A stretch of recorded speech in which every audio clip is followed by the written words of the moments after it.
আমার অমৃত সন্ধানী চ্যানেলে আমি আবার এসে গেছি আর একটা নতুন রিডিং নিয়ে। তো বন্ধুরা, আজকে যাদের রিডিং করব তারা হলো Capricorn, sun, moon, rising and Venus. আর রিডিংটা অক্টোবর 2025-এর জন্য। তো চলো বন্ধুরা দেখে নিই যে তোমার লাইফে যে রোম্যান্টিক পার্টনার রয়েছে, যাকে তুমি ভালোবাসো বা যাকে তোমার মনে তুমি রাখো, সেই মানুষটা অক্টোবর মাসে যদি তোমাকে কোনো রকম মেসেজ করতে চায়, তাহলে সেই মেসেজটা কি হবে, তার মনের ভেতরে ফিলিংসটা কি, চলো দেখে নিই।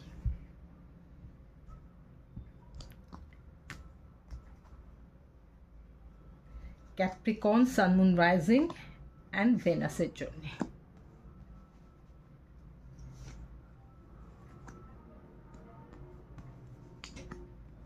তো ক্যাপ্রিকন বন্ধুরা, আমি যেটা দেখতে পাচ্ছি, প্রথম কার্ডটা absence. I feel like a part of me is missing without you. Next হচ্ছে unappreciated, I felt like you didn't care. Next third হলো irreplaceable, the way you love can never be matched.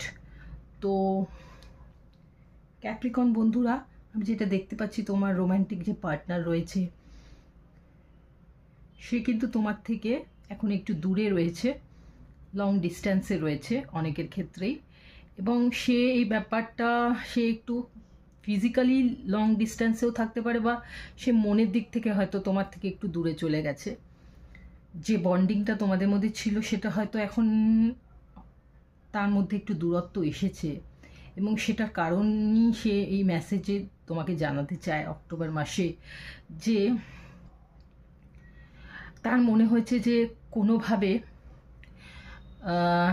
এই রিলেশনশিপে কোনোভাবে হয়তো সে এমন কিছু পরিস্থিতির মধ্যে তোমাকে ফেলেছে, যাতে তোমার মনে হয়েছে যে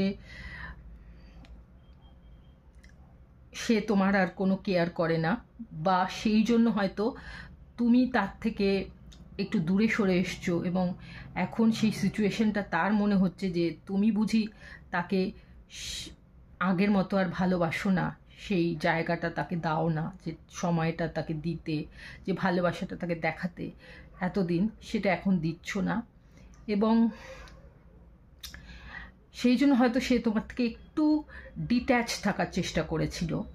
বাট এই মুহূর্তে সে বুঝতে পারছে যে তোমার জায়গাটা অন্য সে কাউকেই দিতে পারবে না। হয়তো তার অনেকেরই রোম্যান্টিক পার্টনারের জীবনে কোনো থার্ড পারসন এসেছিল, তার জন্য সে তোমার থেকে অনেকটা মুখ ফিরিয়ে নিয়েছিল।